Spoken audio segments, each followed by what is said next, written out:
Hai, Assalamualaikum. Okey, saya nak tunjukkan cara kita nak tambah cawangan. Bila kita dah log masuk dekat Magic kita.my, kita pergi dekat bahagian kiri menu utama ni. Okey, ada cawangan. Klik pada cawangan. Okey, ini cawangan pertama kita dan sekarang kita ada buka cawangan yang kedua. Tahniah. Okey, klik pada tambah cawangan dekat belah kanan ni.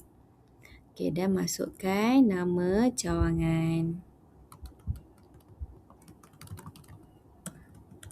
Kafe cinta kita. Kita buka dekat Shah Alam gitu.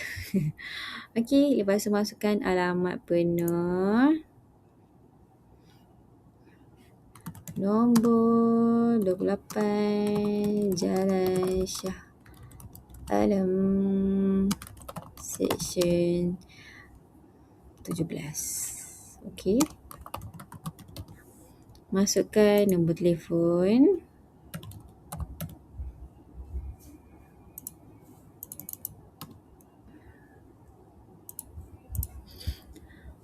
Okey, lepas tu kita klik tambah.